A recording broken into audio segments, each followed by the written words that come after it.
empezar la clase.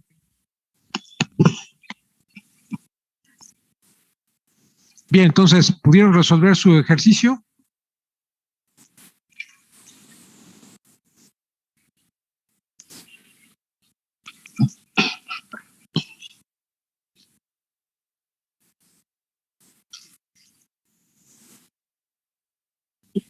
¿Sí pudieron resolver su ejercicio o dónde se atoraron?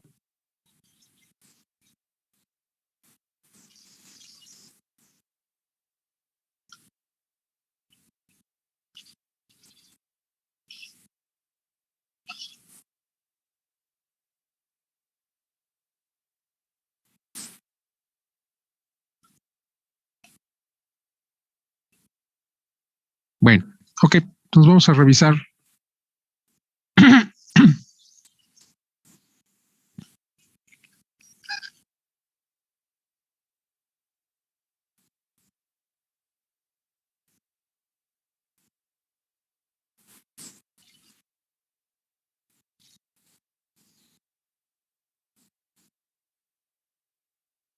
Vamos a ver, ¿dónde está? No, no es.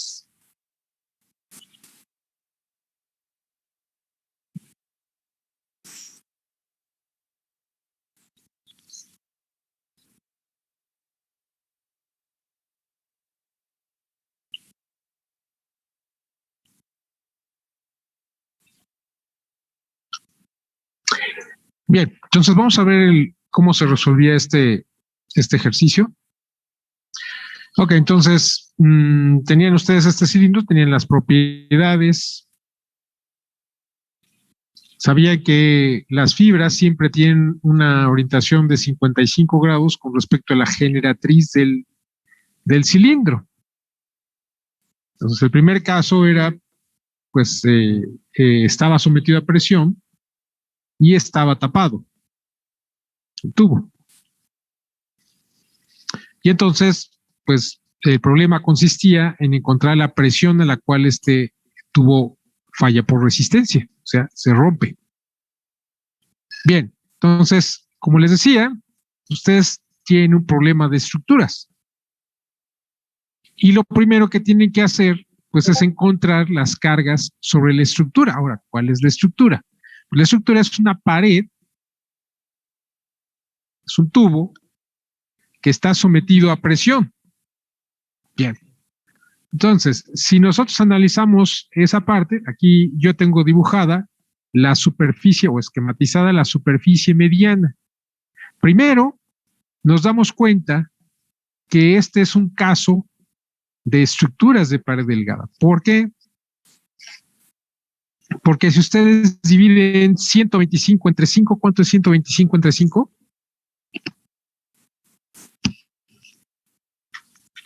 Pregunta.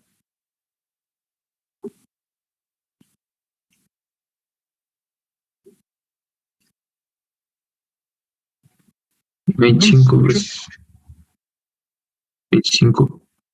25. Ok, entonces, si es 25, o sea, el espesor es 25, el diámetro es 25 veces el espesor. O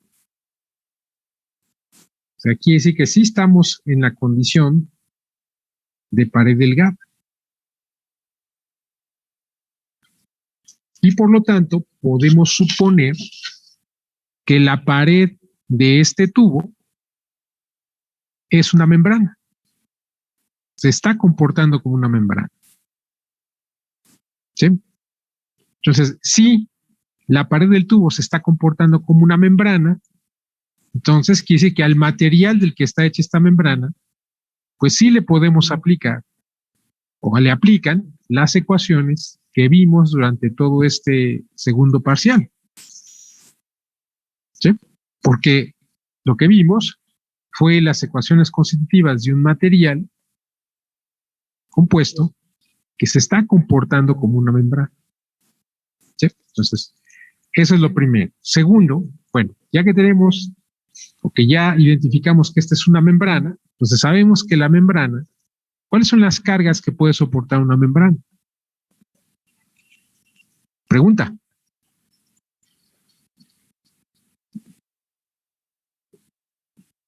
No los escucho. ¿Que van en dirección de las fibras? No, eso yo no dije que es una membrana. O sea, necesito que estudien, porque si no, entonces, ¿de qué sirve? No están estudiando, entonces, eso es algo que lo deben tener presente. Pues, si se basa en esa consideración todo lo que vimos en el segundo parcial, pues, ¿qué es una membrana?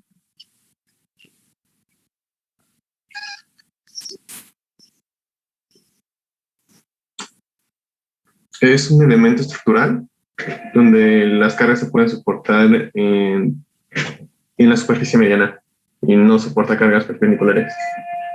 O sea, las únicas cargas que puede soportar van en dirección de la superficie mediana.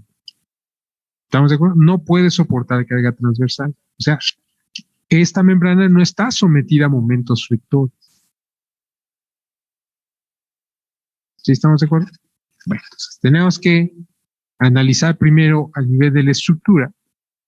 Y entonces ese tubo está sometido a presión. Bueno, tenemos que analizar cuáles son los efectos que produce la presión en la membrana. Entonces yo tengo aquí esquematizado la superficie mediana de la membrana. Y yo sé que las únicas cargas que puede haber pues son cargas que van en dirección de la superficie mediana. Entonces, si nosotros hacemos un corte longitudinal de este tubo, vamos a ver que la presión pues va a actuar sobre esta superficie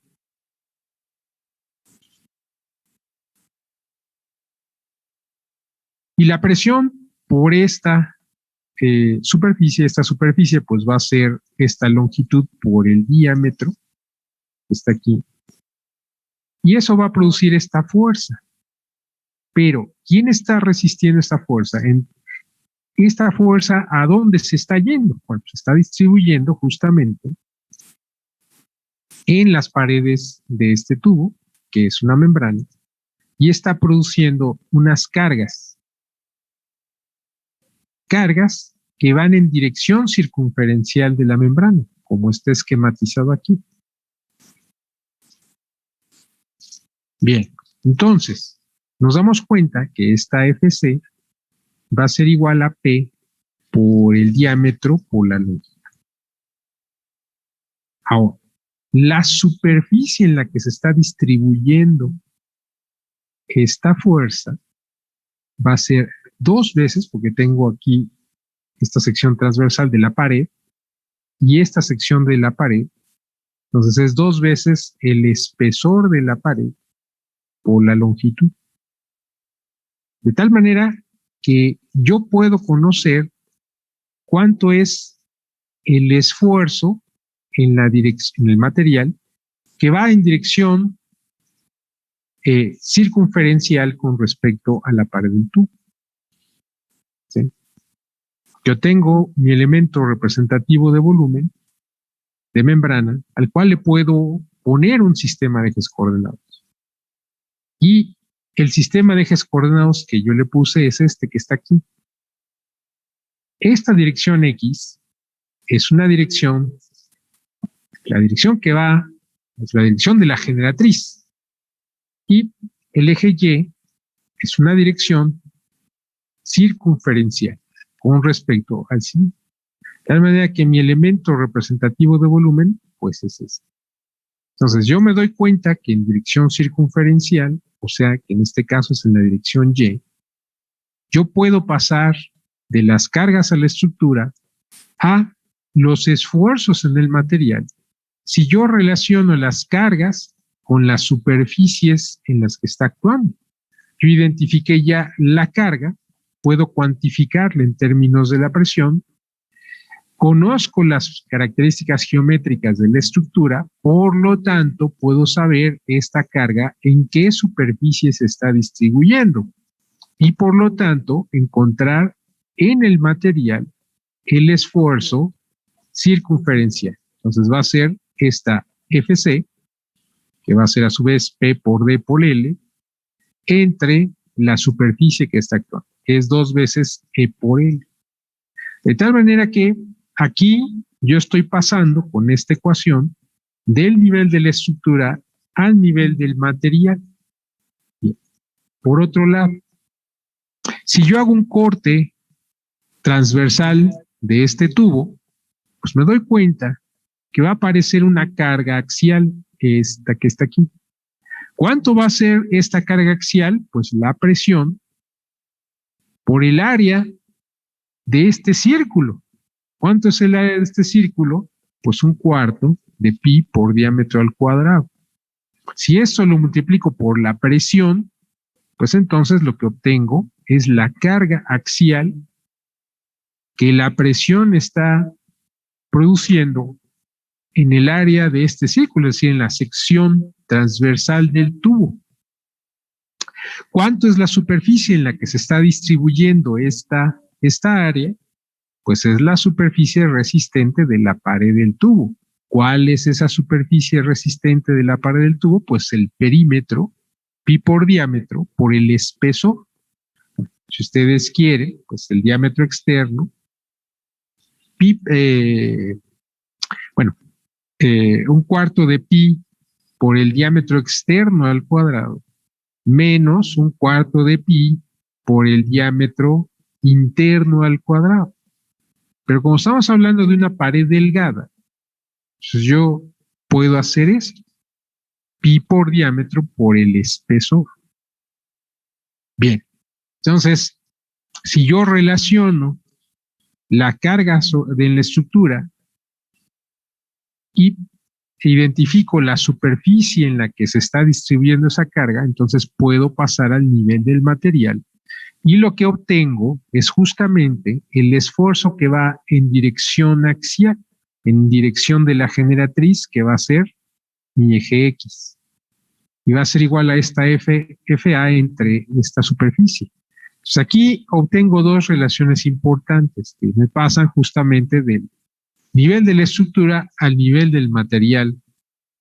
Me dice que el esfuerzo en dirección circunferencial, en este caso para mi elemento representativo de volumen, pues va a ser mi dirección Y, va a ser la presión por el diámetro entre 2 veces el espesor. Y el esfuerzo que hay en dirección de la generatriz del tubo, en dirección de X, en este caso, pues va a ser la presión por el diámetro entre 4 veces el espesor. Bueno, aquí me doy cuenta que el esfuerzo circunferencial va a ser 2 veces el esfuerzo axial o el esfuerzo que va en dirección de la generatriz, lo que tengo aquí. Ahora, yo sé que si yo quiero obtener el factor de resistencia, o si yo digo que quiero conocer la condición, es decir, la presión a la cual va a fallar el tubo, si esa presión está produciendo esfuerzos, si esos esfuerzos yo los paso al sistema de ejes principales del material, entonces puedo aplicar un criterio de falla. Pero necesito pasar estos esfuerzos al sistema de ejes principales del material. Bien, ¿cómo se hace eso? Pues eso ya lo vimos. Eso es a través de la matriz T'. Pero esa matriz está en función del ángulo.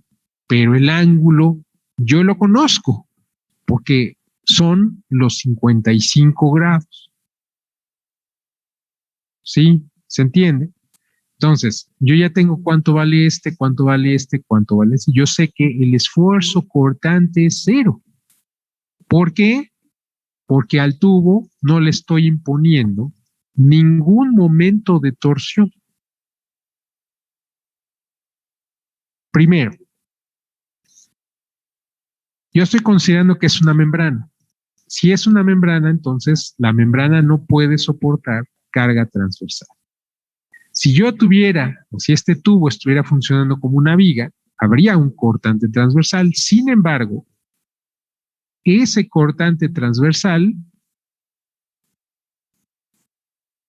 no podría, la membrana no podría soportar ese cortante transversal.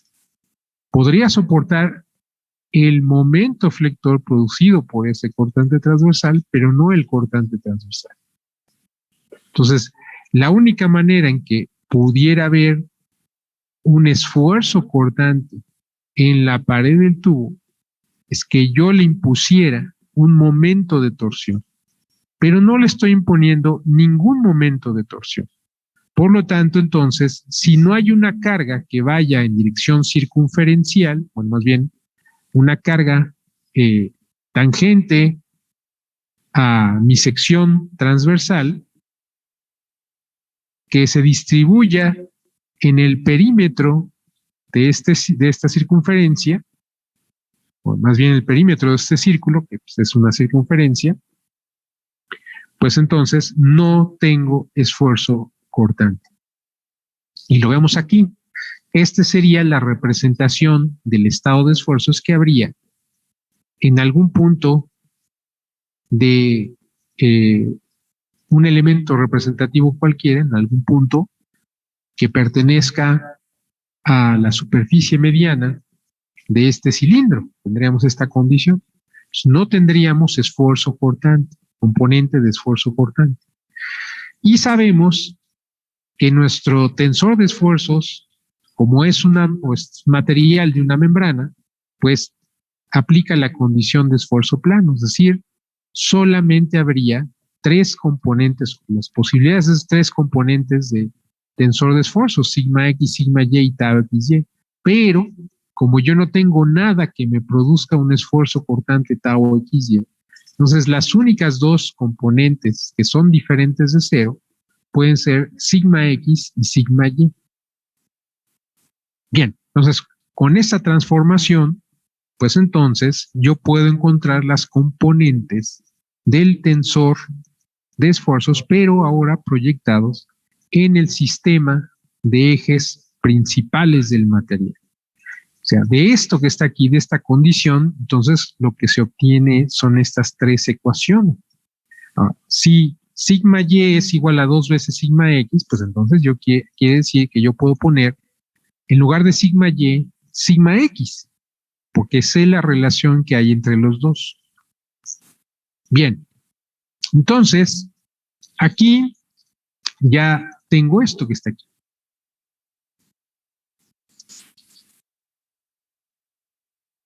Bien, si yo quiero analizar la condición de falla, entonces quiere decir que estoy en un punto que pertenece a la envolvente de falla de un criterio de falla, por ejemplo, en este caso de Tsai-Wu. ¿Cuál es la ecuación que les dice la envolvente de falla por el criterio de Tsai-Wu? Pues es este. Y quiere decir que yo estoy en la falla del material. Que me estoy colocando en eso. Yo quiero calcular cuánto es la presión al momento de la falla. Quiere decir que estoy en un punto que pertenece al envolvente de falla de acuerdo al criterio de falla. En este caso puede ser Tsai-Wu, pero podría ser Tsai-Gil. Yo ya conozco ahora, por estas ecuaciones, las componentes del tensor de esfuerzos en el sistema de ejes principales del material en función de la presión, o sea, lo que está aquí, porque sigma X está en función de la presión. Entonces, yo sustituyo. ¿Sí? Entonces, A, pues es esto, que es una función trigonométrica. B también es una función trigonométrica. Y C, lo único que estoy haciendo es ordenar, sacar como factor común a sigma X de todas estas tres ecuaciones. Y esto, pues, sería una constante, porque mi ángulo forma una constante siempre con respecto a la generatriz, que en este caso es la dirección X. Bien, por lo tanto, pues en realidad esto es una constante. Eso es un valor numérico que yo puedo conocer. Bien, entonces yo sustituyo el envolvente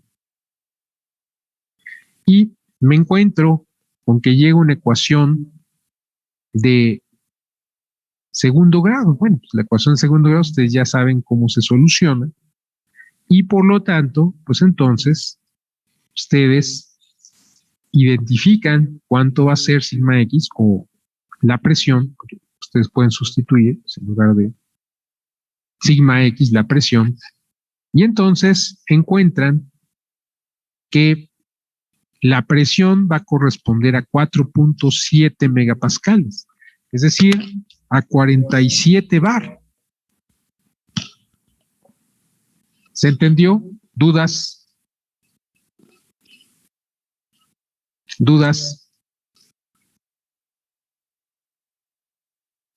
No, profe. ¿No hay dudas?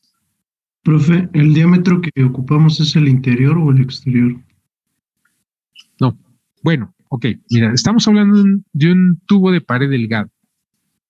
Tienes 25 veces. Entonces, en realidad tú deberías ocupar el diámetro de la superficie mediana, pero pues va a variar muy poco en realidad, ¿no? Entonces puedes ocupar el diámetro de 125 milímetros. ¿Sí? Ok, profe, gracias. Ok, vamos con el caso, bueno, es el caso 1 también, pero ahora por el criterio de Tsai-Hill, ¿no? Por el criterio de Tsai-Hill, pues va a dar 4.4. Pues la diferencia es que estamos sustituyendo en otra envolvente. Esta es la ecuación del envolvente de falla por Tsai-Wu y esta sería la ecuación del envolvente de falla por Tsai-Hill. Y vemos que por uno da 4.7 y por el otro 4.64, que es muy parecido. Bien, vamos al caso 2. En este caso, el tubo está restringido de desplazamiento axial y además se le está imponiendo un incremento de temperatura de 100 grados. ¿Sí estamos de acuerdo? Bien, entonces sabemos que si le imponemos un delta T y además presión, pues va a haber una carga axial en el tubo que va a ser diferente de cero. En la pared del tubo también sabemos que va a haber una fuerza circunferencial que va a ser diferente de cero. No tenemos momento de torsión, no le estamos imponiendo ningún momento de torsión. Sabemos que el desplazamiento en dirección axial pues tiene que ser cero.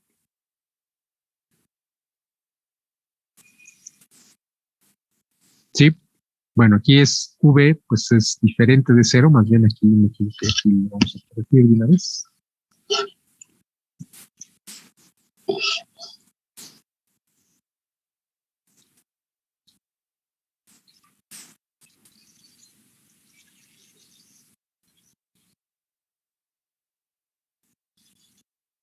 Bueno, sí.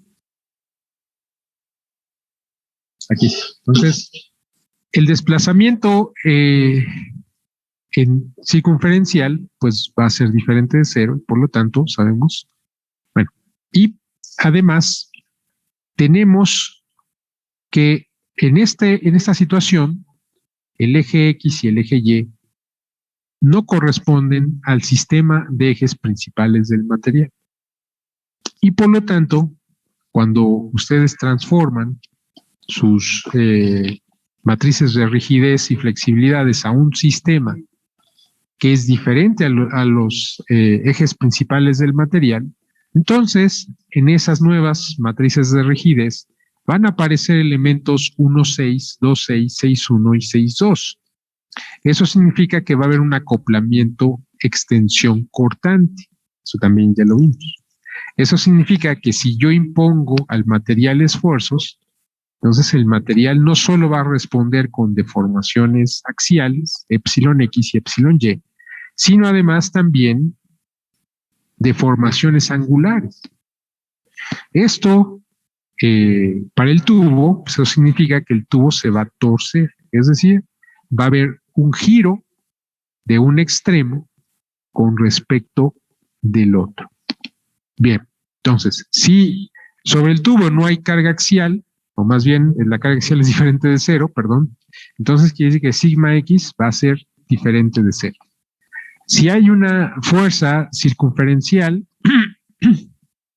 eso significa que sigma Y en el material, que ya sabemos cómo se calcula, pues va a ser diferente de cero. Si no hay momento de torsión, pues eso significa que a nivel del material, pues tau XY es igual a cero. Si sabemos que el desplazamiento en dirección axial del tubo es cero, pues eso significa que la deformación en X en el material, pues tiene que ser igual a cero.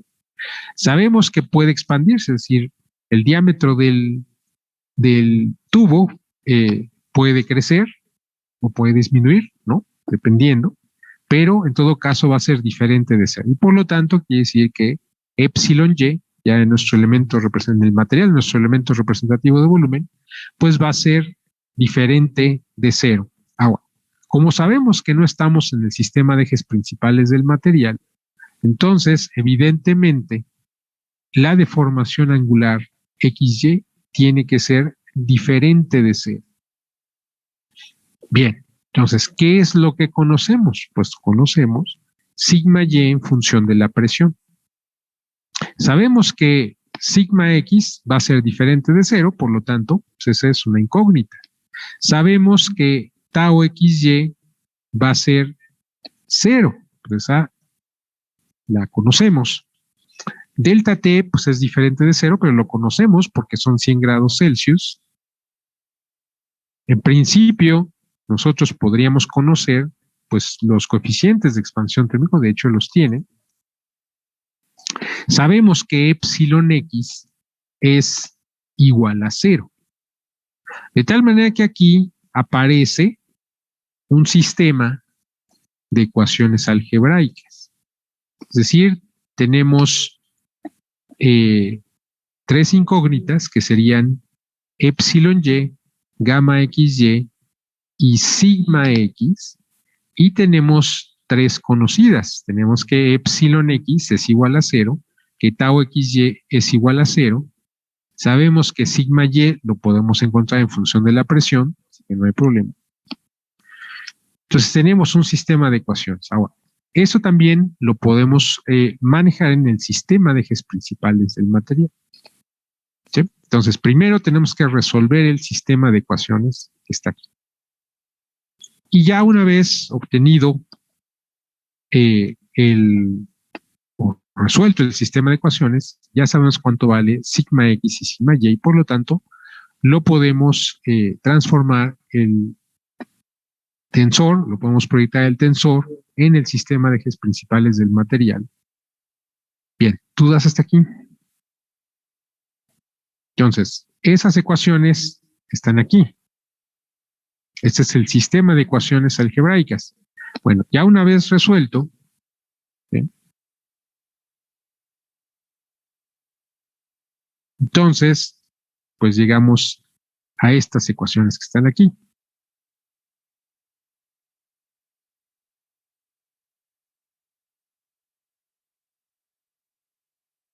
Bien, entonces, aquí yo puedo decir que sigma L pues va a ser igual a esto, que es una constante, que va a ser A por sigma Y, y todo esto es otra constante, porque delta T pues también es una constante, alfa X, T'11 y S11 pues son constantes, quiere decir que todo esto es una constante. O sea, estas ecuaciones tienen esta forma. Bueno, pues sustituyo en mi envolvente de falla por Chaigu y resuelvo porque conozco todo lo demás. Quiere decir que todo esto va a quedar en función de la presión. ¿Sí? Entonces, la presión a la cual va a fallar, en este caso, por el criterio de Chaigu, les dice que va a fallar cuando la presión alcance 7.08 megapascales, es decir, 70.8 bar. que eso corresponde a un sigma X de 10.5 megapascales y a un sigma Y de 88.5. Ahora, por Tsai-Hill, pues igual, yo sustituyo esto en el envolvente de falla y me dice que de acuerdo con Tsai-Hill, este tuvo que fallar a 6.94, o sea, es muy parecido el resultado, y para esa condición va a aparecer un sigma X de 10 megapascales y un sigma Y de 86.75. ¿Se entiende? ¿Dudas? Yo tengo una duda, profesor, respecto cuando aplica el criterio de Tsai-Hill. ¿En qué cuadrante, o sea, tenemos que aplicarlo? Si nos, o sea, Ok, buena pregunta. nos basamos en las propiedades que nos da del No. material. No puede, sí, ahí tendrías que hacer una exploración a partir de qué presión, porque, a ver, vamos a regresar aquí a nuestro caso. Claro, su compañero tiene mucha razón. Vamos a suponer que no hay presión. Delta T es positiva. Tenemos que hay un coeficiente de expansión, o tiene coeficiente de expansión material compuesto, positivos, por lo tanto, lo que se esperaría es cuando aplicamos un delta T positivo, pues va a haber una expansión, pero en este caso no puede expandirse en dirección axial, por lo tanto, significa que va a aparecer una fuerza de compresión, o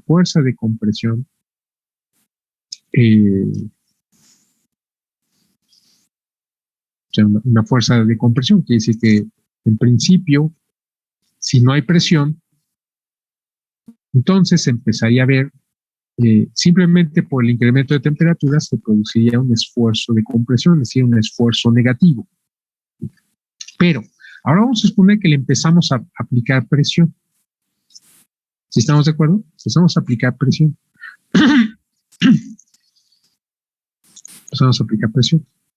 ¿Qué es lo que va a pasar con la presión? Bien, en dirección circunferencial se va a expandir. En dirección axial, la pura presión no produciría una carga. ¿Por qué? Porque justamente quien está absorbiendo esa carga es el elemento que está restringiendo al tubo. Es decir, es como si estuvieran metiendo al tubo con unos sellos, unas juntas, y tuvieran unos platos, por ejemplo, de compresión. ¿Quién estaría absorbiendo la carga axial producida por la presión? Pues serían los platos, no la pared del tubo. Entonces, lo que va a pasar si ustedes le aplican presión, estamos ahora analizando pura presión, entonces va a haber un esfuerzo circunferencial, pero ese esfuerzo circunferencial, por efecto de que la matriz de rigidez tendría elementos Q12 y Q21, o S12 y S21, pues entonces lo que se esperaría es que si tú tienes una membrana sometida a un esfuerzo normal de tensión en una dirección, pues en el otro se va a cortar, pero no puede porque está restringido. ¿Qué significa? Que en dirección axial, simplemente por el efecto de que haya un esfuerzo circunferencial producido por la presión, estarías produciendo un esfuerzo de tensión en dirección axial. Entonces ahora vamos a ver el efecto combinado. Tú le impones un delta T, si al principio no hay nada de presión, entonces tú tendrías un esfuerzo negativo, pero a medida que tú vas aumentando la presión, va a llegar un momento en que se va reduciendo la compresión, se vuelve cero, y a partir de ese punto, el esfuerzo en dirección de X se vuelve positivo. Bueno, de todas maneras, tú de alguna manera pues no lo sabes, pero lo que sí puedes ir haciendo es asignar valores a P. Todo queda en función de sigma Y. Tú ya sabes cuánto es sigma Y, que es esta P. ¿Sí estamos de acuerdo? Entonces tú puedes conocer el punto en el cual el esfuerzo axial sigma X se vuelve cero. Entonces, si cuando tú sustituyes en tu ecuación, por ejemplo, Tsai-Wu, tú te das cuenta que ambos son positivos, sigma X y sigma Y. Quiere decir que estás en el cuadrante, en el primer cuadrante, en donde los dos son positivos. Y por lo tanto, entonces, quiere decir que por Tsai-Hill, tú vas a utilizar las ecuaciones o el envolvente en el que te dicen que tú estás en el primer cuadrante, es donde sigma L y sigma T se vuelven, o más bien son positivos. Entonces, de esa manera, pues tú sustituyes. ¿Sí me expliqué? Sí, profesor. Entonces, sí, claro. Al principio, si la presión fuera muy pequeña, tú tendrías una compresión, pero a medida que vayas incrementando la presión, entonces va a llegar un momento en que se disminuye la compresión, va a ser cero y a partir de ese momento, pues ya el esfuerzo axial pues va a ser positivo. ¿Sí? Bien, de todas maneras, tú puedes poner esto en función de la presión e ir incrementando hasta que encuentres el punto en el cual esto se vuelve cero y a partir de ese punto ya es positivo. Quiere decir que estarías, digamos, de alguna manera, no sabrías si estás en el primero o en el cuarto cuadrante. Pero haciendo esa exploración, tú sabes a partir de qué presión. Si, por ejemplo, por esta criterio de Tsai-Wu, pues tú te das cuenta que va a fallar a 7.08, pues quiere decir que aproximadamente por otro criterio de falla, como Tsai-Hill, tú deberías obtener algo parecido. No vas a obtener algo igual, pero algo semejante, cuando menos te está diciendo en qué cuadrante vas a estar. Y entonces, pues tú ya aplicas Tsai-Hill.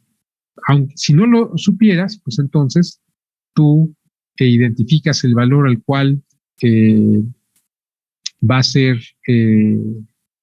o ambos van a ser positivos, o a partir del valor que ambos van a ser positivos, es decir, cuando el esfuerzo axial sea igual a cero, y después sustituyes en las dos envolventes de falla, entonces tú te vas a dar cuenta cuál es el valor que te está arrojando por las dos.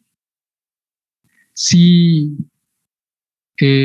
por ejemplo, tu punto en el cual, a partir del cual, o más bien, en donde sigma X se vuelve cero,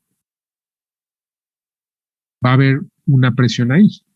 Entonces tú te puedes dar cuenta, si tus dos valores por eso, arrojados por esos dos, bueno, esas dos envolventes, te dan un valor superior a ese punto, pues quiere decir que estás en ambos lados positivos. Si tu valor de presión por uno de los criterios de falla te daría menor a ese valor, pues entonces quiere decir que estás en el otro cuadrado. Pues habría varias opciones para poder resolver ese punto. Bien, ¿dudas hasta aquí? ¿No? Bueno, entonces vamos a hacer otro ejercicio.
Ok, vamos a suponer que tenemos un refuerzo. Un refuerzo que puede ser fibra de vidrio. Ahorita vamos a ver las propiedades exclusivamente de la fibra de vidrio. Y vamos a tener una matriz, epóxica. Y vamos a tener las puras propiedades de la matriz epóxica. ¿Sí? Bien, entonces en primera instancia, aquí, bien, módulo de las, a ver, anoten por ahí. Entonces voy a estar anotando aquí. Módulo de elasticidad del refuerzo en megapascales.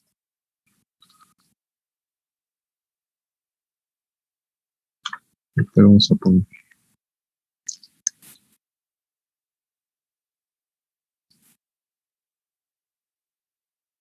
Va a ser 10.500. Ese es el de epóxico, ¿no? Epóxico.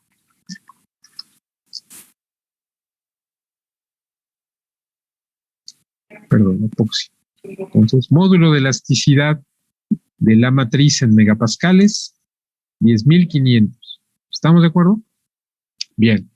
Tenemos una relación de Poisson, pues es un material isotrópico, por lo tanto, sabemos que es de 0.3. Normalmente los materiales isotrópicos tienen relaciones de Poisson de 0.3 o muy cercanas a ese valor, entonces pues no hay problema.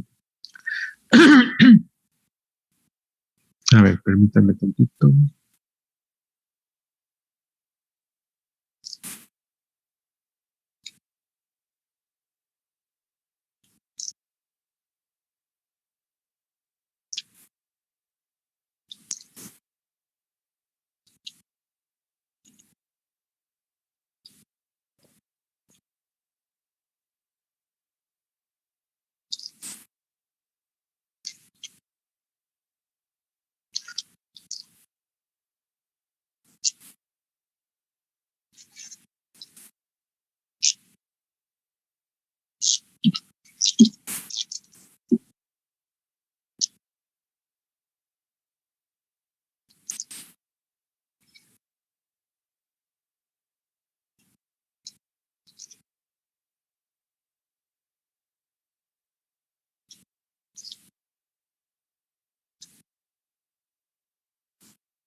Bien, entonces, a ver, otra vez.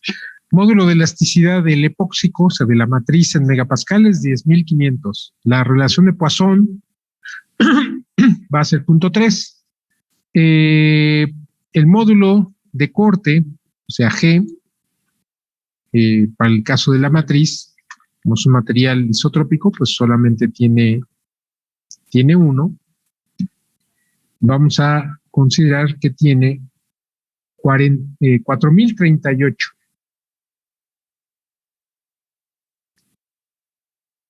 Tiene un coeficiente de expansión térmico. ¿En megapascales sigue siendo, profesor? G está en megapascales. Ahora, un coeficiente de expansión térmico Es un material isotrópico, por lo tanto, tiene un solo coeficiente de expansión térmico que va a ser de 34 por 10 a la menos 6, 1 sobre Celsius.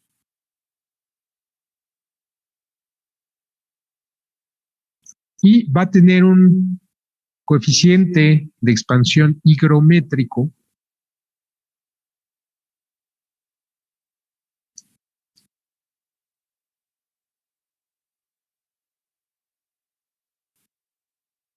de 1 por 10 a la menos 6 sobre por ciento de humedad relativa. ¿Sí? De todas maneras, aquí tenemos. Ahora, vamos a ver las propiedades de resistencia.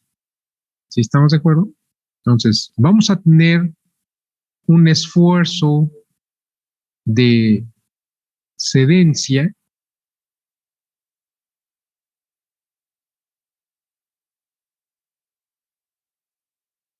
de 85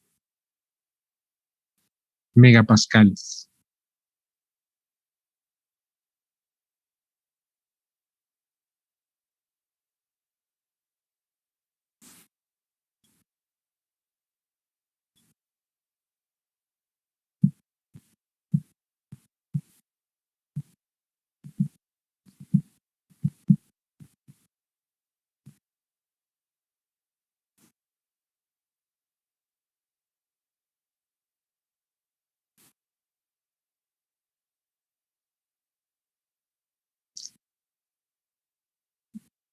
¿Sí?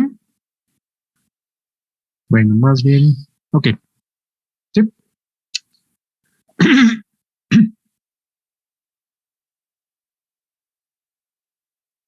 Bueno, ya está.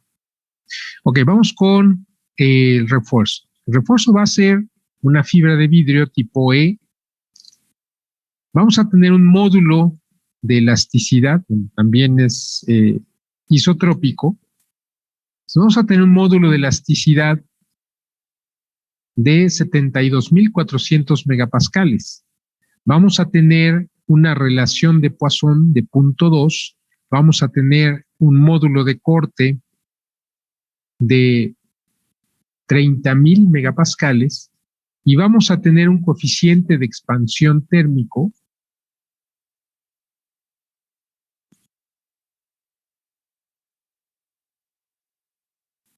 de 5 por 10 a la menos 6, 1 sobre Celsius.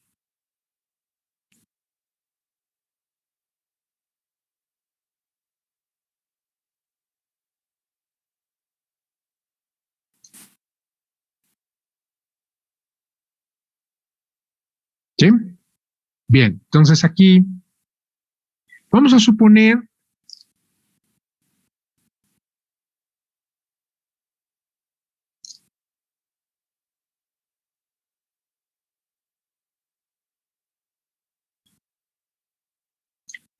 que tenemos un material compuesto en donde tenemos una fracción volumétrica de refuerzo de 0.5. Vamos a considerar que tenemos obviamente una fracción volumétrica de 0.5 y que la porosidad, pues vamos a suponer que es muy pequeña, de tal manera que sea despreciable. Bien, entonces calculen las propiedades del material.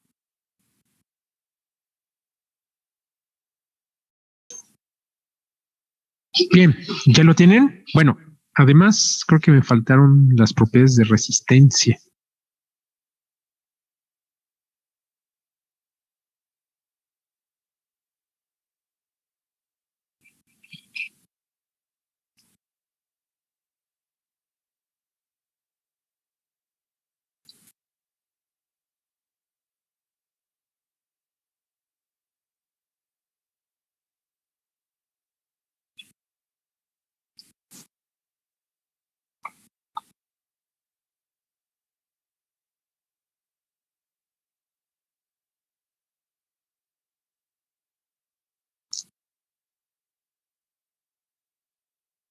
Bien, entonces, a ver, propiedades de resistencia. Tenemos, bueno, la matriz, perdón. Creo que les había hecho yo los datos de la matriz. Normalmente tenemos esta matriz que tengo aquí, una matriz epóxica. Se está comportando de una manera medio frágil, porque estoy viendo que tiene dos, ¿no? Un esfuerzo en tensión de 85, que les había dicho, y un esfuerzo en compresión de 190 megapascales. El esfuerzo máximo del refuerzo es bastante alto, pues es el vidrio, son 3620 megapascales, ¿no? Bien, entonces ya con esos datos ustedes pueden obtener también las propiedades por sus análisis de micromecánica, las propiedades que tendría este material compuesto, claro, considerando las fracciones volumétricas de refuerzo y de matriz que tenemos, que en este caso serían 0.5 y 0.5, ¿sí? ¿Estamos de acuerdo?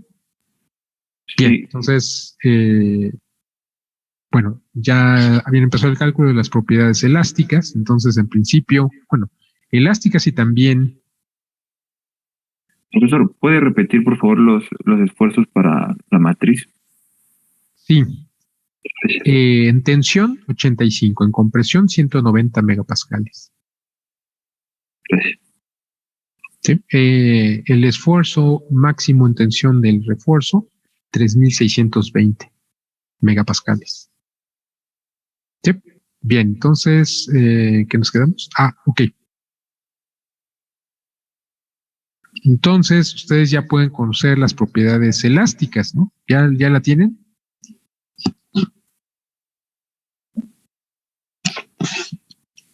Sí, ya. Pues.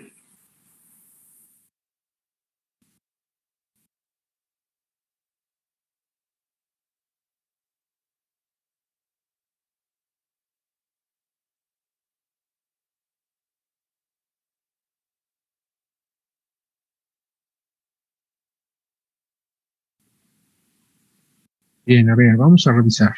Entonces, el módulo de elasticidad en dirección longitudinal, ¿cuánto les va a dar? 41.450 megapascal.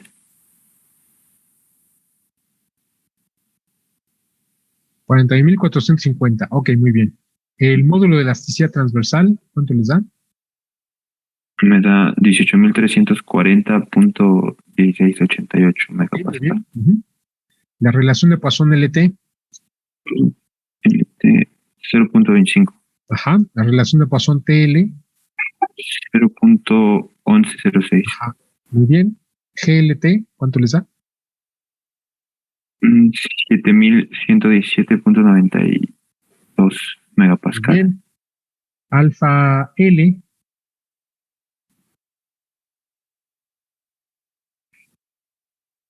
Esos yo no los tengo aún. Bueno, calculen también, obviamente, los coeficientes de expansión térmicos y también pueden tener los coeficientes de expansión higrométricos.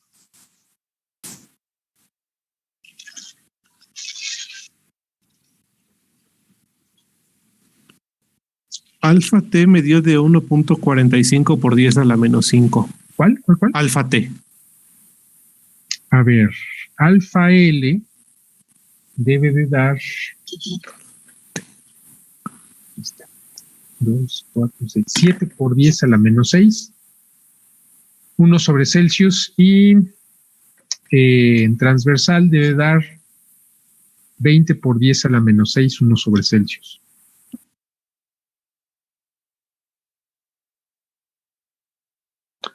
Sí, vamos a revisar porque tenía un error yo aquí. Ok, entonces, coeficientes de expansión térmicos, ¿no? Ya revisando. Es alfa L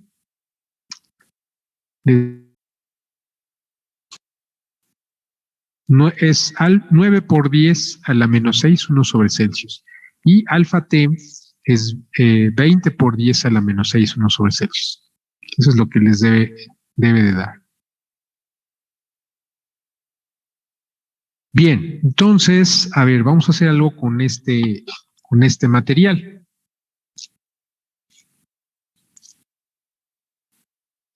Ok, entonces vamos a suponer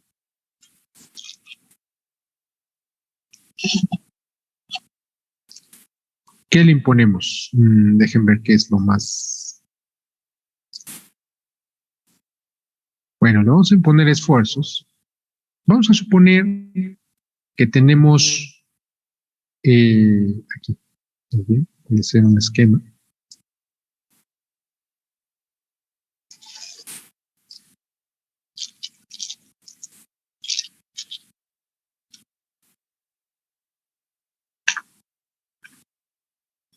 Ahora voy a compartir y damos el esquema.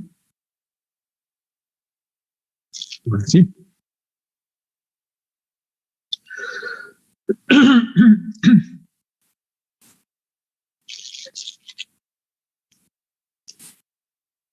Entonces vamos a suponer que tenemos un elemento representativo de volumen de este material.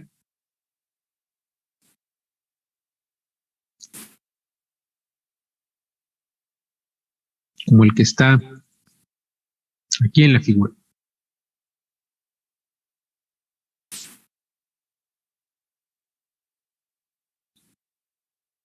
Vamos a ponerle un sistema de ejes coordenados.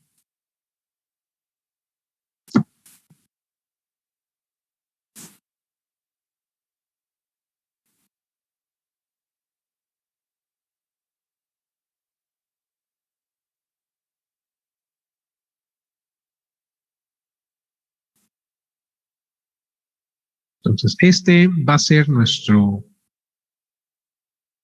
Gx.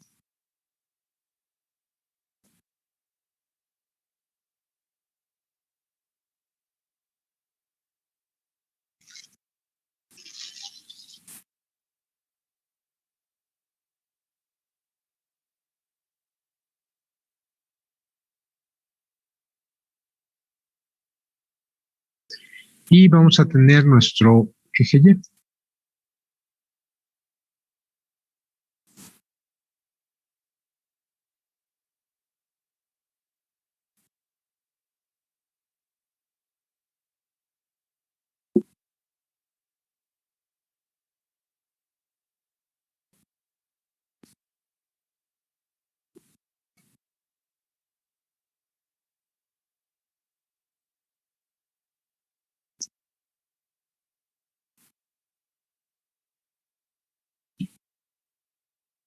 Ok, ese es nuestro sistema de ejes coordenados.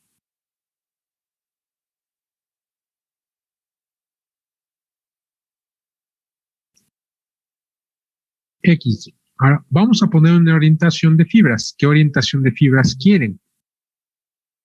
O sea, un teta de cuánto. 40 grados. ¿Cuánto? 40 grados. Bueno, vamos a ponerle 30 para que no sea 45 ni para que sean 0,90, sino otro diferente.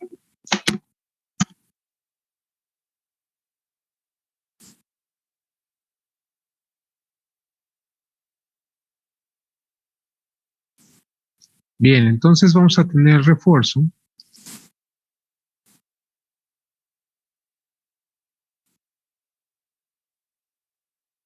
Voy a poner otro color para que se vea. Entonces, tiene una orientación de 30 grados con respecto al sistema de ejes XY.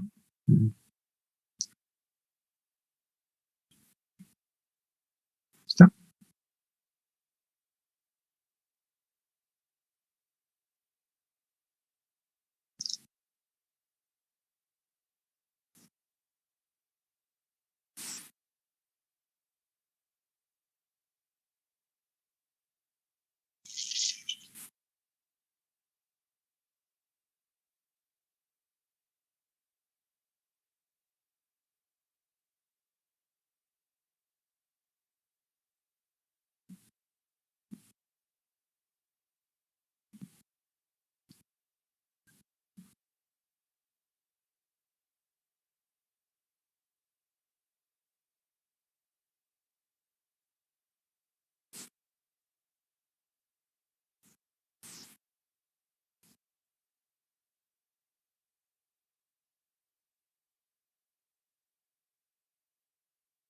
Ok, entonces aquí va a ser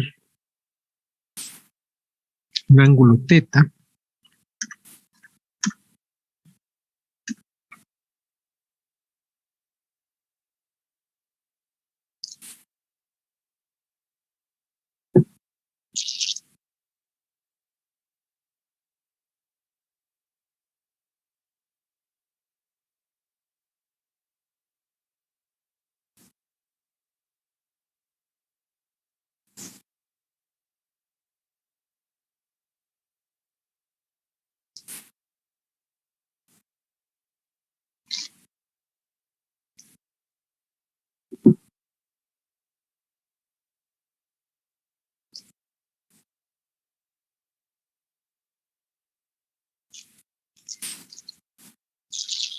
Ok, vamos a tener un ángulo teta de 30 grados.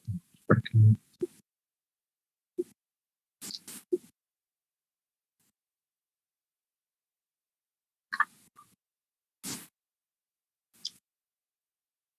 Ok, ¿sale? Vamos a poner aquí. Ok, entonces vamos a ponerle esfuerzos. ¿Cuánto quieren de esfuerzo sigma X?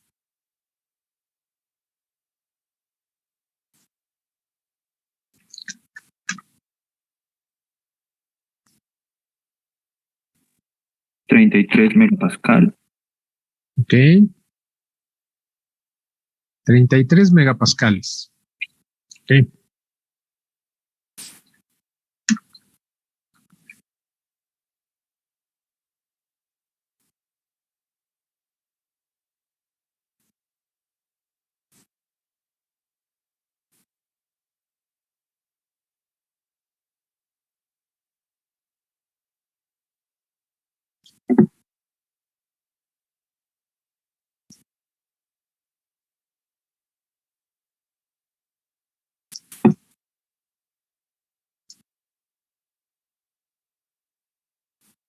ok, ¿cuánto quieren para sigma Y?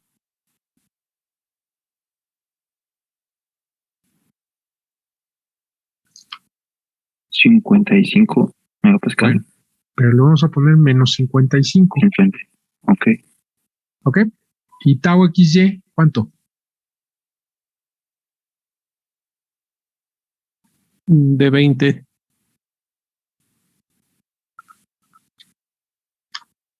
Ok, 20 megapascales. ¿Sale?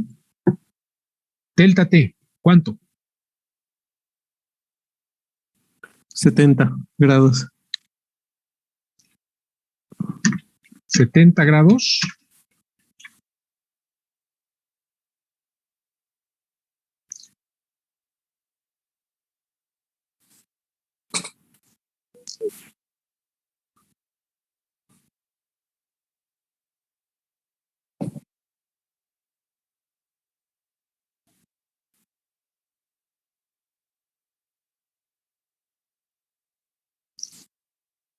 Ok, delta T, 70 grados. Delta H, ¿cuánto?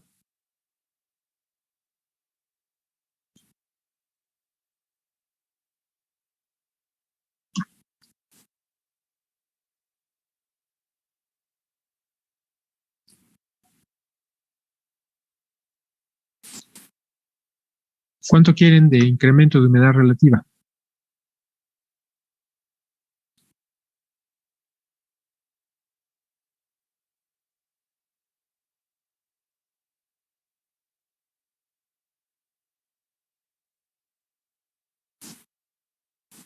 Bueno, ok, me lo dejan a mí. 4%. ¿Sale? Bien, entonces ustedes van a calcular los factores de resistencia. Bueno, obviamente van a calcular los tensores. Bueno, tienen aquí el tensor de esfuerzos en el sistema XY. Van a calcular el tensor de formaciones en XY. Van a calcular el tensor de esfuerzos en el sistema de ejes principales. Van a calcular el tensor de formaciones en el sistema de ejes principales. Y van a obtener los factores de resistencia, digamos, por todos los criterios de falla que vimos. ¿Sí? ¿Dudas? Yo, profesor, respecto a lo del porcentaje de humedad, ¿qué valores, o sea, qué rango hay para establecerlos o cuáles son los más ¿Cómo que para comunes? establecer? Bueno, ese es el incremento de humedad que Ajá, sí, están sí. absorbiendo, es un incremento de humedad que están absorbiendo de humedad, pues eso pues ya depende de en qué condiciones, ¿no? Pero es lo que están absorbiendo de humedad, el material. Obviamente, pues no puede ser mucho, no puede ser 40%, porque significa que tendrías 40% de humedad en el material compuesto. Pero, es decir, en el caso, por ejemplo, de la aramida, podría ser incluso 10 o 15% de humedad. La aramida absorbe mucho humedad. En este caso, vamos a suponer que tenemos un 4%, ¿sí? Y eso es lo que está absorbiendo de humedad. O sea, hay 4% de humedad dentro del material compuesto. ¿Sí? Ok.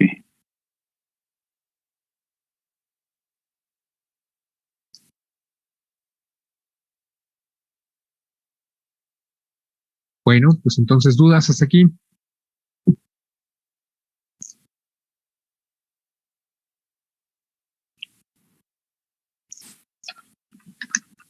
No, no de mi parte. No, profe. Bueno, pues entonces lo revisamos la próxima clase, ¿no? Sí. Bueno, entonces cuídense, nos vemos. Sí, hasta luego, buen día, gracias. Hasta luego.